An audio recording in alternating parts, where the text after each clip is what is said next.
I'm about to YOLO my $800,000 life savings on Starbucks gift cards. What are the tax implications? Hey WSB, I'm going to invest my life savings in Starbucks gift cards cause I think the dollar is going to go down. I plan to sell them in a couple years and make an absolute killing. What are the tax implications of doing this? What kind of investment vehicle are Starbucks gift cards anyway? My polyamorous girlfriend says that they're most similar to bearer bonds, which makes sense. Does that tie their value to Starbucks capitalization? Nice try Starbucks. Yeah, nice try Starbucks. Yeah, nice try Starsucks, go short yourself. Wow, is that a new insult? Short yourself. That's real smart, man. Nice try short guy. Go short yourself, primitive kid. I like it. I'm going to use this now. Might I suggest? Forever stamps. Taco, you can't buy things with stamps. To the cloud. Product of Taco Corporation. To the cloud. Laughing my butt off. Tell original poster to buy DallasCowboys.com. Hey, I know you. From EBDB. I once sold 9 1-cent stamps on eBay for $3.45. Shipping was a killer though. You could have just put them on the outside of a card and mailed it to them. Then you only need 41 more 1-cent stamps. Everyone has a price. What if I offer you 20 forever stamps for $1? Nice try, post office. This has actually been my best performing asset. Spent $300 on permanent stamps that are always good for postage for one envelope. Paid 65 cents each 5 years ago for around $500. Now postage is 92 cents. All in Canada/CAD. That can't possibly work in the US. Postage rates are not allowed to increase more than the rate of inflation, so you can never use this strategy to get ahead on forever stamps. What's inflation? Nothing apes need worry about. Buy Canadian stamps from America, man shrugging. Nice try Canada, eh? Sorry. Yes, you see 'em. Stamps are often sold at discounts on sites such as eBay. When I was mailing lots of things via envelopes, I could routinely buy 50-cent stamps for 30 cents. I have literally bought stamps at 60% value. If someone were willing to buy and hold, this could be profitable depending on their holding strategy. I lucked out and bought stamps before the jump between 50 to 55 cents, and we are due for another readjustment on first-class stamps soon. This strategy isn't limited to first-class forever stamps either. You can also buy higher value stamps, but the greatest benefit will be in the first-class forever stamps BC of the forever value of the stamp. I still have roughly 1,000 stamps that I bought for 30 cents and will hold on to them until I need them or the value is worth it for me sale them. Hate to break it to you. In my experience, stamps bought below face value online, especially on eBay, are often counterfeit. Your local post office probably isn't checking, but it can and does happen. I don't argue the fact that fake stamps exist, but I actually take them to the post office immediately after I receive them to check for that. If they are fake, I request a refund from the seller for counterfeit claims. My postal workers have been extremely helpful in that regard. Smart. Lots of people don't think to do that. Definitely a buyer beware situation. No doubt. My post office told me that they will happily check to counterfeit stamps, and it's a service they provide to the people of the community. The problem they have with them is when people try to use them. I have been honest about buying them on the internet, and they told me just to check for authenticity before use. You're right, a lot of people do not know about checking first. But with eBay's customer policy, it is more than advantageous for me check, and it's an easy open and shut case for counterfeit stamps. It certainly is a buyer beware situation. But who know how long those will be good for? Can't go tits up. The price has never went down, so yes, definitely bullish. I heard Beanie Babies were a great investment. Still holding some baseball and basketball cards from the 80s. I may be rich? These days you got to put them in the computer. After that, I think they turn into NTFs and you can sell them to pay for minor fees. Technology. Charles Ponzi did a similar strategy, and he's famous. Or was it infamous? I forget. Big upside, no licking required. Sounds more like a downside to me. You should diversify your portfolio and fill up empty milk cartons with gasoline and store them until the summer when prices go up. I still have a swimming pool full of oil from last April. I had to take delivery on 1,000 barrels of oil when it went negative. Now I'm not so sure this was a good idea. Edit. I still remember the look on my wife's face as she tried to explain to the kids how retarded their daddy was and why they wouldn't be going swimming for a while. You needed to think tankers. It's okay. Learning curve.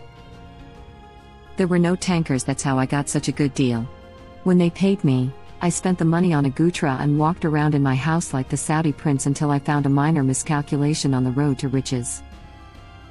You see, that's what I did, and then got told I get $680,000 but have 13,000 barrels of oil to store. So I simply paid some guys to drill into a new well and I dumped the oil into it. Sure, the neighbors complain about oil in the water, but hey, that's free money for them. I have been boiling tap water for years to harvest the salts and calcium left behind.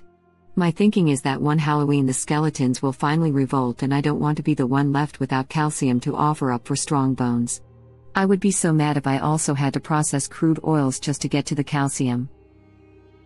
This whole thread has me in tears, and I don't even understand half of what I'm reading. Tears are the best harvest of NaCl. Every reply gets wilder and wilder. Oil futures went negative last year. They were literally paying you to take delivery of oil because pretty much the entire world oil storage were full because of the Saudis and the Russians flooding a market with pandemic decreased demand for oil. So you got paid and got the oil for free, but the next steps got pretty complicated after that point. I thought this was an Always Sunny episode? Is this real life now?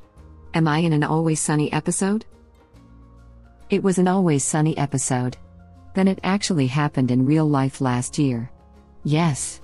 2020 outdid the most outrageous scenarios that comedians could come up with. Wildcard bitches. How much coke did it take to come up with this idea? Doot doot. I thought you said you found a miner and I was like, wow, you are a real Saudi prince now. Just don't let a contract expire or you'll have to take delivery of 100 tankers. Your mother has taken delivery of 100 tankers. Well, the drivers at least. Or think tankards for those medieval feels. That guy. Laughing out loud, if it was serious/real, he dodged a bullet with that one. Your next investment would need to be a part tankard of Dawn. Because only Dawn can clean up oil spills. Also change the pool filter often. The US Army wants to know your location. The gang solves the oil crisis. I'll count it. How are you going to count a liquid? I know how to count, dude. Wildcard bitches. Wild card. I don't think he even gets us, man. Gasoline should be stored long-term in your small engine carburetor bowls for optimal future use. Everyone knows this. Edit, my first award. Thanks. Just make sure it's E85. You evil motherfucker. Makes sense. I get confused as to which jugs I keep my gasoline in and which ones I keep my urine in. I know how to count a liquid. Who can afford milk? Just use the they give you at the store. YouTube link. She must have a lot of awards for her WSB posts. Can you imagine jokingly telling your mom to pick you up a gallon of gas when she asks what you need from the store and this is what she brings you? The gang solves the gas crisis. YouTube link. Just be sure to use the styrofoam cartons. Surprising how many people don't know gas should be stored in styrofoam. Believe it or not, you need a license to store fuel. I'm sure it's regarded as safety, but it will never be implemented. BC, the oil prices fluctuate like for rarely good non-political reasons. Imagine if towns could buy cheap fuel and store it to keep gas prices constant. At least in Texas, If the storage tank is below 1,100 gallons and above ground, it isn't regulated. And it's cheaper to have it delivered in bulk, so there are quite a few people who have them at home. You're right. I don't want him to run afoul of the law. What if he buys $800K in condoms for when the pandemic is over and people get back to business? Supply and demand will make condom prices squirt to the moon.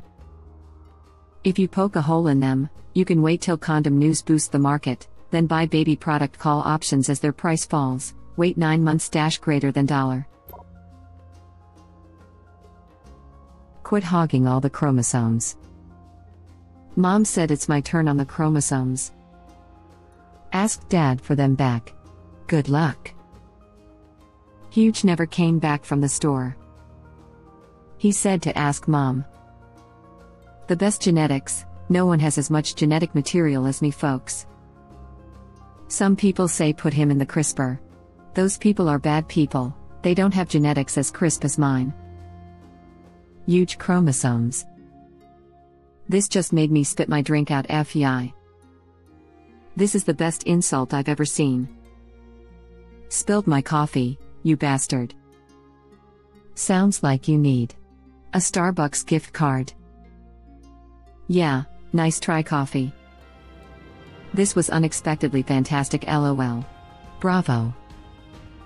We have to buy stickers to put on our trash. They raise the price every year by between 60 and 90 cents. Last time they hiked the price almost 8%. I bought a ton and sold them on FB Market for a sweet and easy 7%. The only difference is now I may say trash stickers as discussed on WSBPS. Can I get any trash sticker hype, men? I'll let your wife's boyfriend double up with my wife's boyfriend for a night so we can discuss sweet stock plays. LMFAO.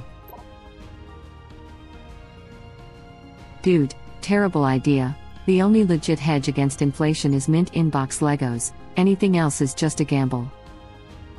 Don't the mints go bad? Mints can't go bad, I'm still eating peppermints from 1987. Grandma? Storage in the Dansk Royal Cookies tin is key. The golden era that all mint collectors crave. Legos isn't a bad investment if you buy the right crap. The problem is knowing what's cool and what's not. So pretty much like meme stocks. Some random TIE fighter will become worth $800 but then another model isn't worth crap cause it doesn't have the right beta or something. Also I own a crap ton of GME, so I'm not against riding waves. Most flagship sets, modulars, and USC sets will go up in value 3-5x in over 10 years. Some will only double, some will go up 10x. Lego, retardedly enough, is a pretty solid investment strategy. But how do you stop yourself from opening the packages and playing with the Legos? How? Something a guy I knew did with comics: buy 2 when they go on sale. One's to collect and immediately gets boarded and bagged, the other's to read. One to flip and one to drip. I do the same with sneakers. I'm doing this but unironically, smiley face.